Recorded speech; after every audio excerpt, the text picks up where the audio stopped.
Good afternoon, student from the course 4022.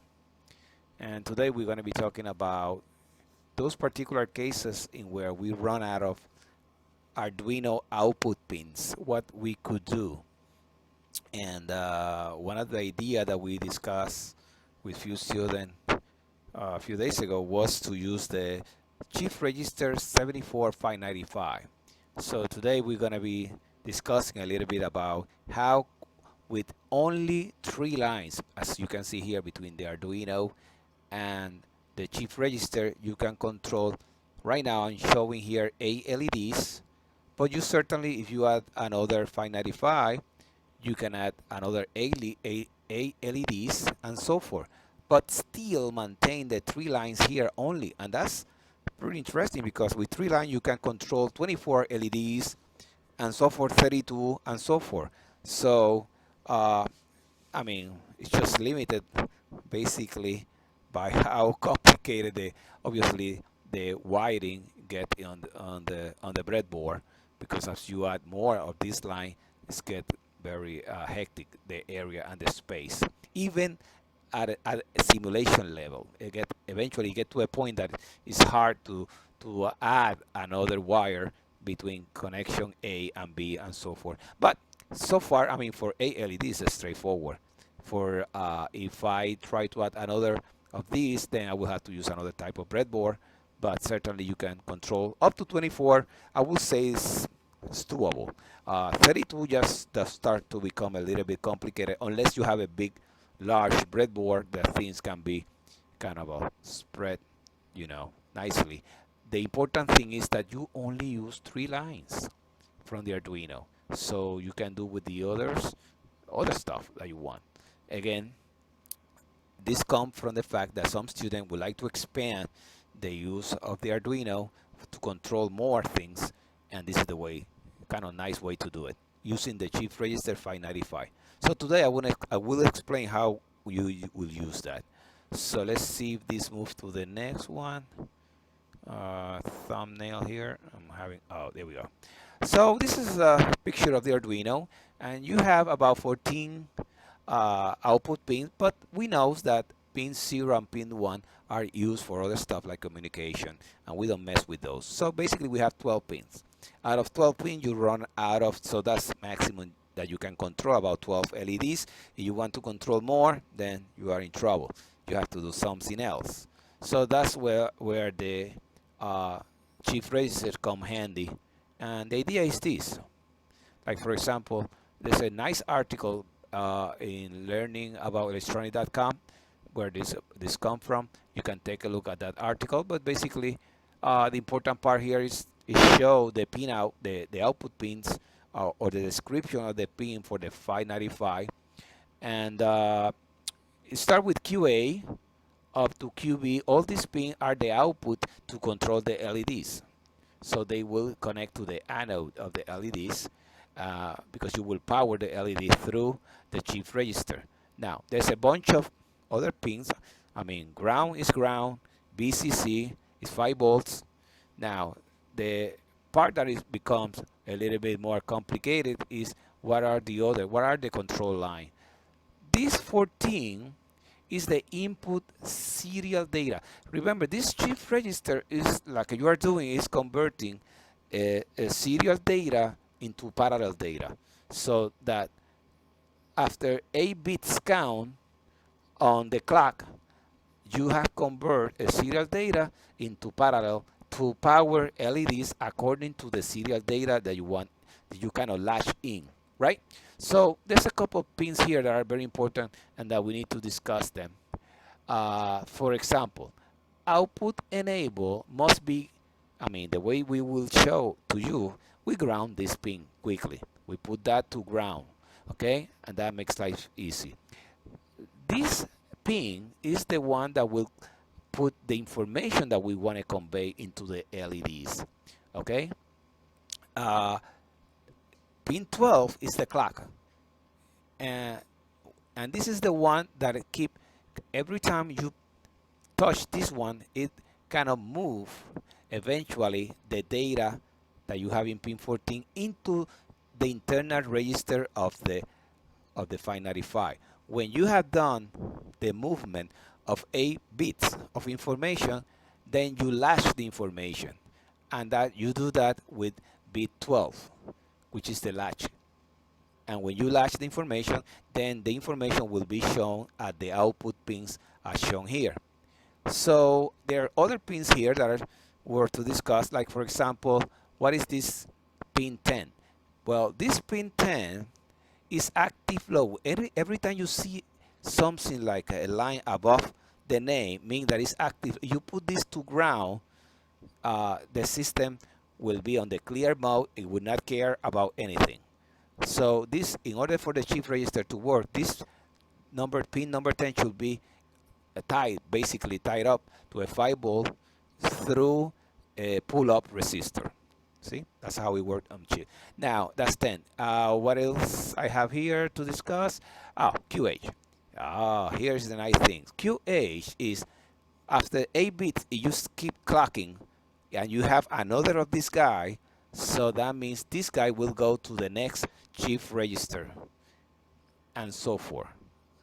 So, and this is how it works. So this one here will go to the input of that pin, the input here, pin 14. So this one will go to pin 14 of the next shift register, and so forth and so forth. You have 3 shift register, 4 shift register. So that's how this will work. A little bit more on this. This is a picture, again, from learningabout-electronic.com. This is from learning about electronic, and this is a picture from my Tinkercad experiment.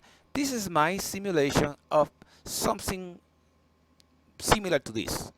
On here, basically, you remember he's using some of these push button.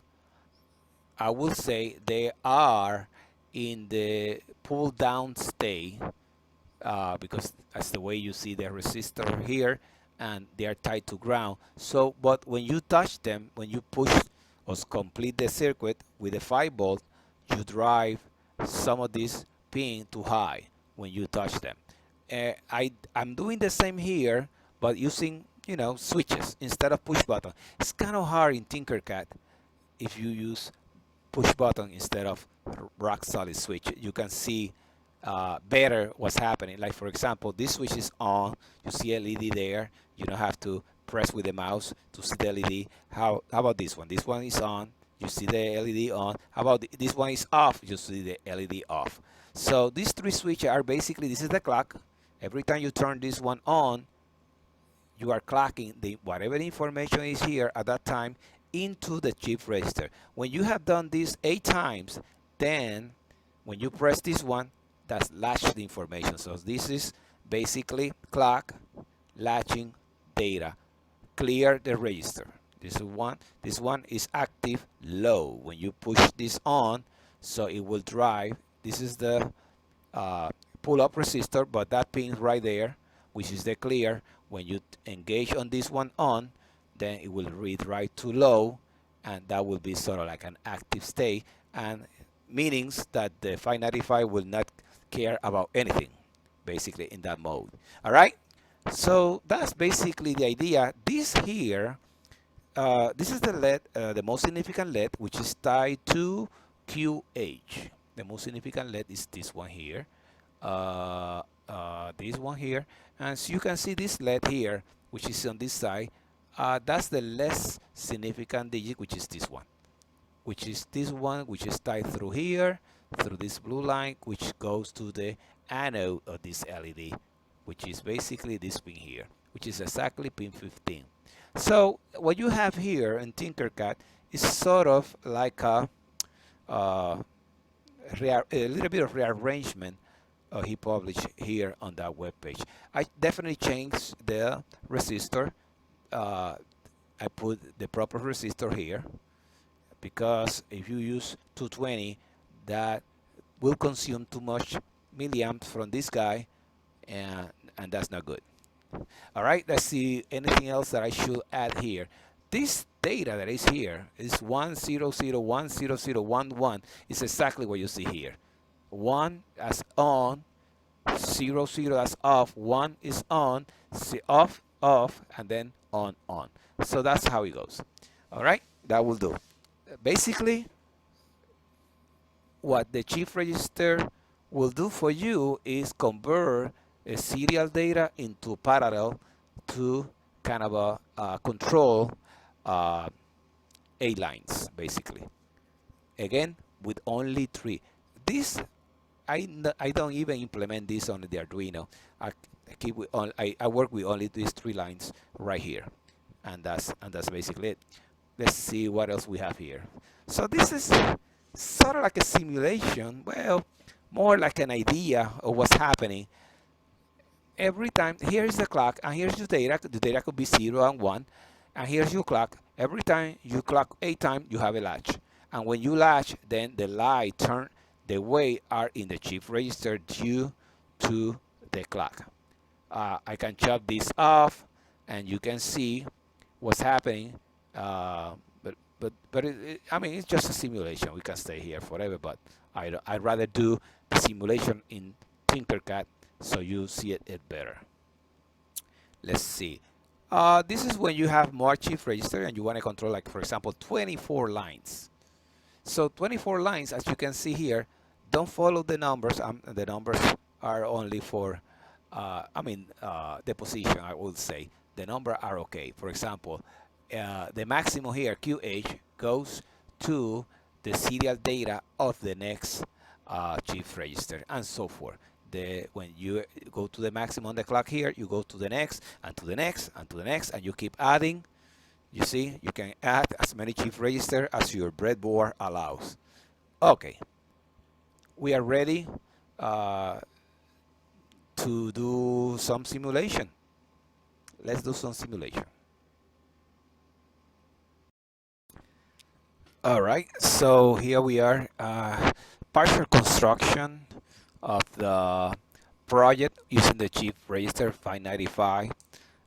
Instead of showing the final picture, I want to be sure that you understand what I'm doing here with the pins definition and how they connect. As you can see here, here are the LED, and here's the anode, and the anode is the one that's going to be connected to the chief 595, because the cathode is connected to the limiting resistor to the ground. So these resistors are about, let's see if I see the numbers, about 520. They are all about 520. If you limit the current, I mean, if you use less resistance here, you will exceed the current limit on the 74/595, which I believe is about 52 milliamps or so. So if they're all LED are on, and you will be extracting, depending on what resistance you use here, huge amount of current that the 595 will not be able to provide. With that said, so I'm using 520 basically in all of them for the 8 LEDs here. Everything else is kind of take a look at it and you will figure it out what's happening. I'm using this just to ensure that when I clear the information on the clear pin here, let's see, say chief register clear, but this will clear the register internally. So it works as a pull up. You are doing a pull up with this resistor that is here. This resistor is tied to 5 volts, and this resistor is about 10K because it's a pull up resistor. When you push this switch on, so you engage that is connected to eventually to ground, then you will clear the data. So the way it is, it's working okay when it's when this is off. Now here are other important switches, like for example, output enable right now is tied to ground directly because I want that output be enabled. So let's put that black so we quickly scan what's going on. Whatever is black is going to ground, whatever is red somehow is positive. And whatever is, like for example, this color here, they are kind of output from this switch is going here. The 3 lines are too tight together. Let me see if I can do a little bit better than that. It's a little bit hard. Okay, that one. Okay, there we go. Here is a line coming from this switch. This switch is data. This switch is data. Data in. Serial data in. That data goes to this pin. This pin is input. Excellent. You take a look there, right? So I type that one, which is basically uh, when you connect power. So you close this switch or you hit this button, right? I'm not using button because it's harder uh, to for this manual operation of the shift register. It's kind of hard because you cannot push two things at the same time. So I'd rather use this switch, the state where I set them, and I can easily monitor what's going on. And for example, this switch, if you engage on that switch, is on, so power will come down here, and basically you will put a 1 here if you hit a clock. And this is the clock. You take a look at this one. Let's see if I can see whether it can let me to touch it. So let's see if I can do something here. There we go. Let's see where it's. Well, actually, this is the latch. The one that is showing right now is the latch, and the latch is going here. Output register clock. So when you have hit 8 times the clock, then you are ready to latch those information out to the LEDs. So according to the data, that's what it will be shown right here at the LED side. Now, how about this one here? See if I can move the other so that we can have a better look instead of. There we go. Now I can take a look at this one. That one is the clock. Let's see where it goes right here. So take a look, shift register clock. So this is the one that you have to hit 8 times with the correct entrance here of input data. And when you do that, then you hit the latch, and the latch will show information that is temporary on the register, will be showing that information at the LED side. So that's basically it. That's how this works. Now, the way it is set up right now, they have a when you put power, you will see the light, these LEDs lighting up. So you have an idea that you have engaged on a 0 or a 1 on these switches. Easy to track them. Let me put this back here so I don't have many lines creating problem. Okay, I explained those 3. Now let's construct the remainder of the other lines. Like for example, here, let's see, what is this one? This is output 1. Output 1 is connected here. It goes through here. This is the less significant digit, output 1. And this is 2, this is 3, 4, 5, 6, 7, and 8. 8 is the most significant. So somehow I have to connect a pin. I have to connect a line between this one. If you want it, you can certainly. I'd rather. Let's see. Oops. Well, that's not good. I thought of those to do something else. Let me erase that one, and let me start again. That's number A. If I do number A, there we go. You see, and then where number A should go? That's for. Actually, here I can do certainly. Now here we are almost there. See, that's where it should go. I can put it right here. It will be okay. And I fix this. Looks better. See, and I can certainly fix this as well. Okay, so I'm powering the anode from this one, the most significant digit, down here. So that will work perfect. So I can pull another line, like for example, how about this one? That's actually this one here. I can certainly do that. One more inside. And typically I can do this. It might look difficult at the beginning, but then you start to get you see the feeling for it, and you get those 2 lines pretty much like you will do in your breadboard. See, this is 7. How about this one? This is 6. So you can go again on 6 and do the same through this, pretty much like you have it your way.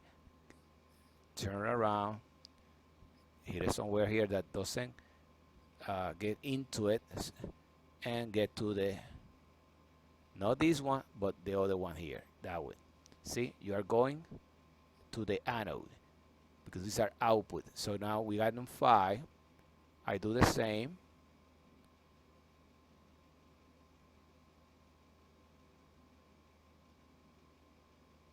Do here, and then again goes to, that's number 5. Maybe one more. This is number output 4. So I do the same. Go from here, drop, and here, turn, and I go here.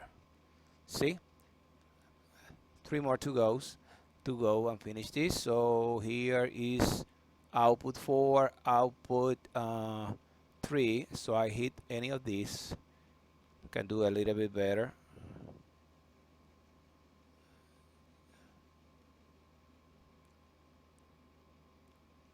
Get up, and you are going that way. Now 2 more. Actually, 1 more, because this one, since it's in this side, I took this route here, and from here goes to here. See, that will do. So I'm only about this one here. That's output 2. So I drop here to anywhere that I can. No, if you see a light lighting up, don't hit the mouse there. You hit it there so that you can bend the line up. See, wrong place. I can take it from here and try it again to get it somewhere where it will not bend. No, that's too late already because it's gonna create a mess. Let me do this one again. Erase that one, and we start again. You know, being careful not to land in any spot there. There. And now we are about to finish here. And we're done. Now we have all the outputs going to the LED lines. You know, if they look messy, you can fix it. Can start to look kind of better. You know, you can certainly do fix all that line and do this better. But as I said, it's a breadboard, so things will start to get kind of hectic eventually. So I think we are done here, and we can process this information manually. Like, for example, I have some numbers here. See, you can process those numbers manually and input that data, so eventually will be reflected here. You follow this procedure. This is the manual procedure. Let's do that. Let's start the simulation. I think that I'm done. If I screw something here, then it will let me know. So let's start simulation. Let's see what will happen. I got this LED on. I can shut it off. You see how if I can turn this one, I can shut it off. And now this one, if I turn it on right now, it will start the counting because it's the clock. This is the clock, this is the latching, and this is the information that I want to convey into the chip register, which eventually, when I latch that information out, will be shown at the LEDs. So let me put, this says here is a 1, so I put a 1. I can see it's a 1 right there. Now let's clock. First clock, I shut it off. Now the next 0, 0, this has to be off. I put it off. So that's clock 2, clock 3. That was clock 3. Now for clock number 4, I have to turn this one on, clock it in, and shut this clock off. Now I have now 2 zeros, 0, 0. So I one clock, another clock, and now I have a 1, 1. So turn this one on, which is data. Now it's on, and now 1 clock, last clock, and I'm done. I got the information has been conveyed to the chip register. Now it's waiting for getting that information out. It would not care about this because it only cares about the data when you clock. I'm not clocking the data. The data is already clocked in. I have 8 counts. So what I have to do is latch the information. For latching the information, turn that one on, turn it off, and it's done. Now, this number, this is the most significant digit. It should follow this. 1, most significant, 0, 0, 1, 0, 0, 1, 1. And that's it. You got the data in. So basically, the idea is that eventually with the Arduino, with 3 pins, you are controlling if you add another shift register, you keep controlling more and more lines.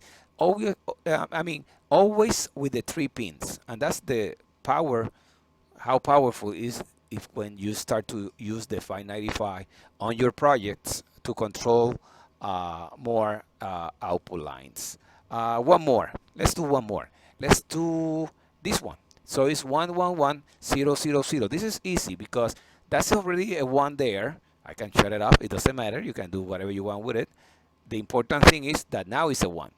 See, now it's a 1 getting as data input here. So what I have to do is clock it 4 times. So let's do it. 1, 2, 3, 4. Now what is next? Clock 0, 0, 0, 0. So shut this off and clock it 4 times more. 1, 2, 3, 4. That's 8. When I latch, this LED should go on and the other 4 should be off. Let's do that. Latch, and I'm done. 4, yes, and this is our off. So this is how this works. If you clear, like right now, is in the on. Is the clear button is if I believe is we call this active low. That's the word that I was looking. Active low. Active low right now is in a high, so it's not working. If you put active low high, let's do that. Active low. Ahora the active low is working right now because you took this pin and drive it to ground. So now, whatever I do here, the system would not care about it. Like for example, let's put this on and let's clock. 1, 2, 3, 4, 5, 6, 7, 8. Let's latch. It will not care. The next latch, nothing happened. See, everything was on. Let's do one more. So everything's on. Let's do it. Like for example, let's clock. 8 clocks. 1, 2, 3, 4, 5, 6, 7, 8. Latch. Nothing happened. See? Because this pin is active right now. What we call a shift register clear is active. So you have to shut it off, drive that pin to high, by 5 volts high, and now it will follow whatever I put here in terms of data. It will follow that data. Like for example, let's shut this off. Actually, let's see. Put everything back. So I got a 0, 0, 1. So 0, 0 meaning let's first 0, first clock, another clock, and then I have a 1. Put that 1. Now I have 1, 2, 3, 4 zeros. So shut this off. 1, 2, 3, 4, and now a 1. Turn this a 1, and that's number 8. When I latch, that information should go in. What I have is 0, 0, 0. They're off. A 1, 4 zeros, 1, 2, 3, 4, and the last one on. Right there. See? Easy to work in a manual mode, the 595, and that's it. Let's see how we'll do on when we connect the Arduino. Okay, here we are in the simulation with Arduino now. Now we're going to be using the Arduino. And as I told you before, the Arduino will be controlling, we'll be using only 3 pins, only 1 shift register. If you want to add another shift register, it's okay. We'll keep using the same 3 lines and so forth. Before we start, let me change the color of this line to black, so we know that it's ground and things start to look better. So I can certainly output, basically I always call it blue, so that we finish. This looks better, blue and blue. Check this out. For example, this pin here is output enable and is active low, so it's to ground. This should change the color to black. And this is active low, but it's in the high position. I'm gonna put that on red, and that's it. There we go. So now we got the shift register all together, very well complete. And how about this line? This is power, Y is black. Let's change that to red. There we go. Now, not that color will do anything, but it's just definitely help troubleshooting things. Looks good. Right now, I redid a little bit of this line going into each resistor. I don't think that it looks better. It's hard to troubleshoot because if something here is bad, you will have to start to move this line. Even like in a real breadboard, when things do not work the way it should, start to move the line around. It's kind of messy. But I think that we got this straight. Now, let's do a quick run before we check the code. Let's see, it works. There we go. Some of the people that are watching this quickly can tell that this is counting binary. So the LEDs are turning in such a pattern that is a 8-bit binary counter. So basically when I hit this one and everything is light up, eventually we'll start again with 0, 1, 2, but in binary. So this is how it's working. So the code that I have here is just take a decimal number. It converts that decimal number to a binary number, and then that binary number is shifted into the binary file. And that's it.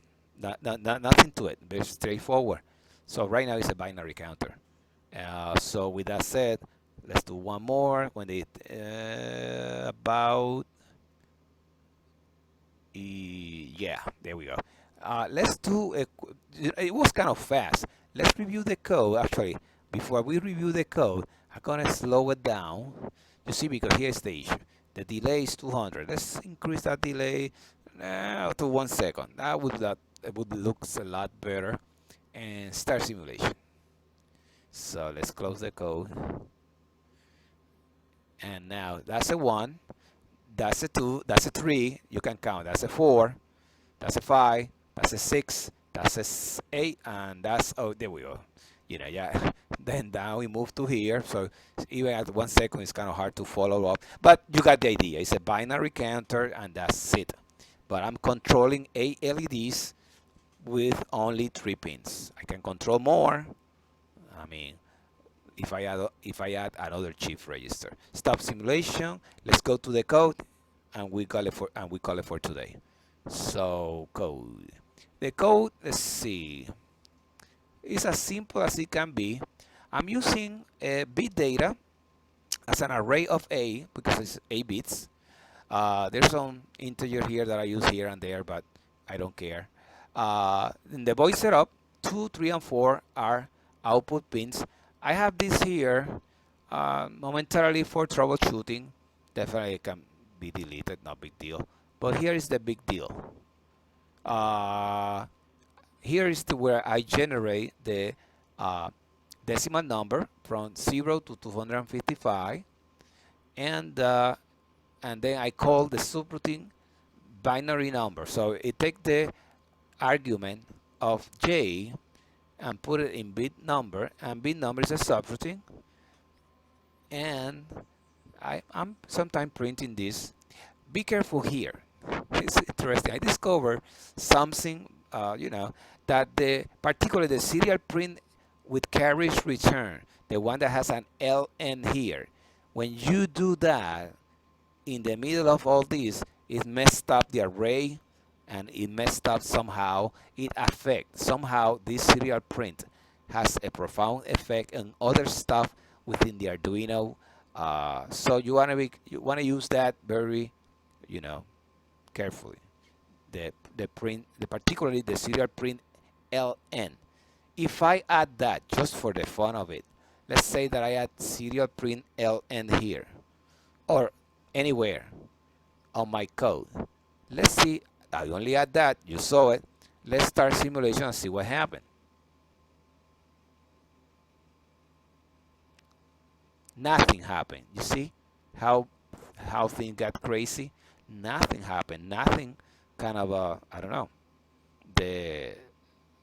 In fact, the array got messed up heavily because one of the things that I did was to find out what was happening with the array of the binary number. It was everything in 0, like it was wiped out. I don't know why. That's maybe something that I don't know about the serial print LN. Now stop simulation. If you get the LN out in anywhere, then things work perfect. So like for example, I can see in the monitor what's happening when I was doing some troubleshooting. So start simulation, and let's put the serial monitor here. As you can see, you see the numbers right here, what number is being printing, and that number corresponds to this one on a binary. So you got a good idea that yes, it's working perfect, but I cannot use the LN, the carriage return. Somehow it messed up the code. What it is, I don't know. Well, some of those things that I will ask and try to figure it out. What serial print is doing that is messing with the array. Okay, stop simulation here again.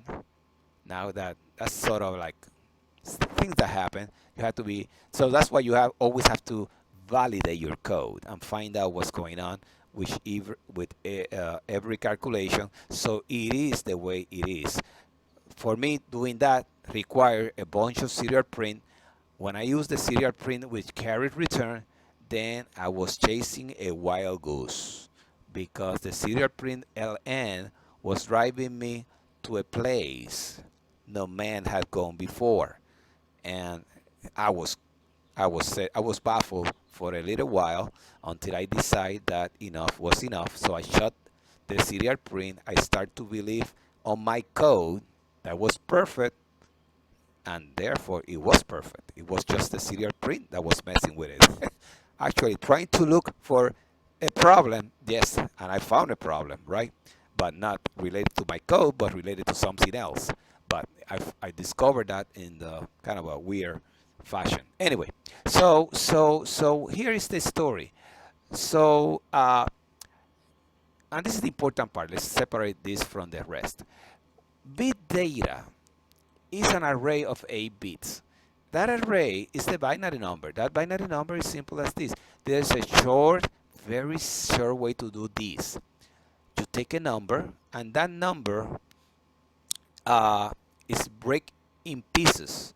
So you assign the proper bits in order. This is the less significant, and this is the most significant bits, right? So you divide by 2, and the remainder is the important part, whether it's 0 or it's 1. And you do that 8 times. See? And you assign that data to the array. So now your array is properly set with the right numbers in the right order. So whatever number you put here is going to be break using this simple code, which is basically based on the fact that you do floating arithmetic. Like for example here, number divided by 2.0 is a floating arithmetic. I mean, it will put decimal places. See? When you multiply that by 2, you return to the original number. But if you subtract the same number divided by 2, this is integer. This is an integer. Like for example, you have a 25. 25 divided by 2, 12.5 by multiplied by 2, that's 25 again. But here it's not 25. I mean, it's not going to be pretty because when you take the 25 and you divide by 2, that's 12.5 times 2, that's 24. So you will have a difference here of 1. See what I'm saying? Sometimes you have a difference of 1, sometimes you have a difference of 0, and so forth. So that is how you convert from a decimal number to a binary number. Perfect. So you return back. So this is sort of like I'm using not a subroutine, actually I'm using a function. That's the word I was missing, a function. This is a function for conversion, a function. This function, which is called bin number or binary number, whatever you want to say, take a number and it converts this number to convert a decimal number to a binary number, and that will do. So they go back here when they complete that. Let's see where we are. Right here. When you say bin number J, that when it comes back with the right binary number in the right position. Since I'm using global, this integer bit data is totally outside void setup or outside the void loop. So these are global variable. Bit data is a global variable, meaning that although was done in a function, I can call it here and ask for it, like for under this for loop, or we call it for next in Fortran. When I used to code in Fortran, here it's called for, and you are going from integer I equals 7, the most significant, until it hit the 0, and you are subtracting. You are going backward because I'm going to check bit 7, which is the most significant, because this is the first one that you have to clock in. It's the most significant, because when you clock 8 times, this will be shown at here at the most significant position. So that's here you're going backward. So you check it is either 1 or 0. If it's 1, then data, which is in digital write 2, is on. 4 is the clock. So you put it high and you put it low. That's it. Now, if it happened that is 0, you do the same, but you put the digital write on low, and then you clock it on 4. Pin 4 is clock. High, low, you're done. So you repeat these, you have to repeat this 8 times. So that's what this 4 will do. When you are done inside this 4, then what's left? Pin 3. But what is pin 3? Pin 3 is the latching pin. After with pin 3, you drive it high, then you drive it low, and you latch the information. You delay 1 second. You saw me changing this, and you start again for your next decimal number, which comes from this other 4. Remember, the 4, whatever is going to be done within, has to be you have to use this type of brackets. All right, just to get that right, or brackets. Okay. Oh well, I think that we're done. I can certainly, what's left here. I will say, let's change the delay. Let's do this so fast that you will not see much. I think 100 is pretty much fast. Let's start our simulation and let's see what happens. You see this bit almost on all the time. Never shut off because it's so fast. Staying on. Let me get the code out.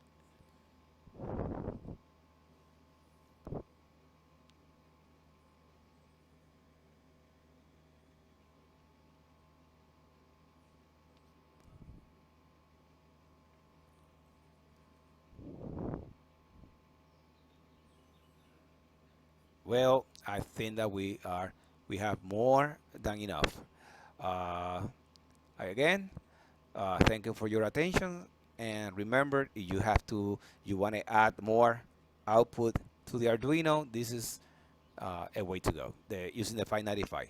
The only issue, if any, is just you have to accommodate the data kind of in a serial fashion, and that data has to be then clocked in to the chip register and eventually latch out so that you see it as per whatever you want to power, which in this case are this LED.